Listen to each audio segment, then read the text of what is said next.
How can everyday objects transform their shape before your very eyes? I'm Michael Sollis, and this is Create Curious, where Canberra artists share everyday creativity. And visual artist Genevieve Swifte is about to show us how we can capture still life objects.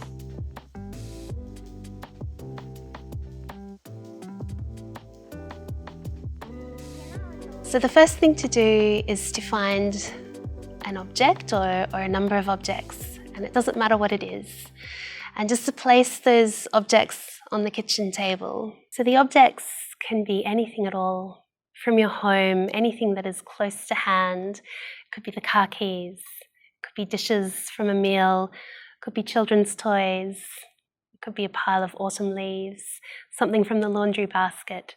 It doesn't matter at all. The idea is really just to pick up what you can and to see it as though for the first time.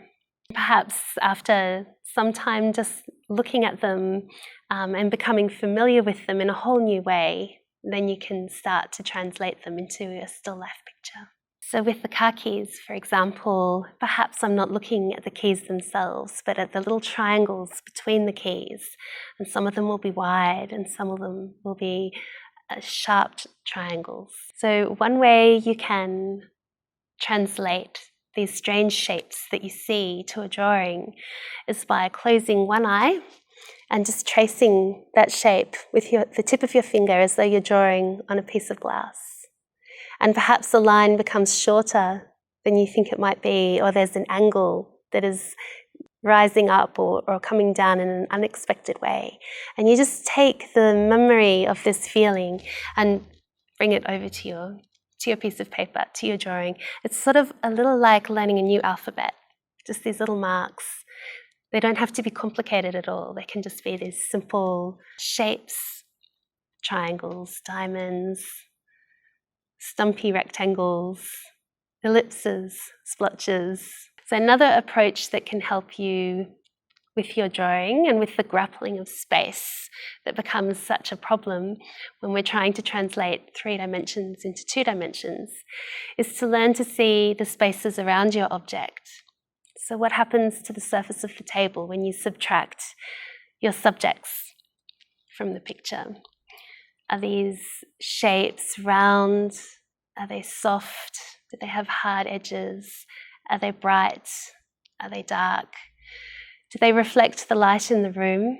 Do they contain various cast shadows that spin off in all different directions? And that even though you could place a spirit level on the table, and that the table is level and horizontal in the world, visually the table might have begun to tip to one side, and suddenly everything becomes precarious and unstable. But even still, all of the objects are just where you left them. So hopefully that inspired some of you at home to create your own still life drawings. Thank you so much, Genevieve, for sharing that with us.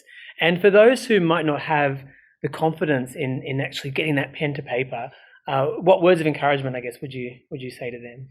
Oh, I just would suggest that, just to think about other things that we do in our lives that use similar skills, such as writing words on a piece of paper, driving a car, walking around, even dancing. All of these things are quite similar to drawing, and it's something that's a very human thing to do. And it's something that absolutely everybody can do. And sometimes it takes a little practice.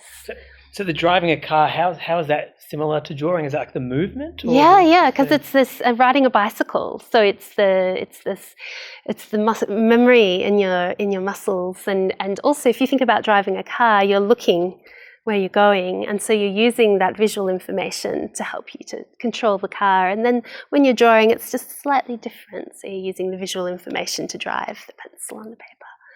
Oh, look, well, thank you so much for sharing that with us, Genevieve. This is an instalment of our Create Curious, which is a collaboration between the Canberra Artists Action Group, Belconnen Arts Centre, Ainslie Gorman Arts Centre and Tuggeranong Arts Centre, and stay creative.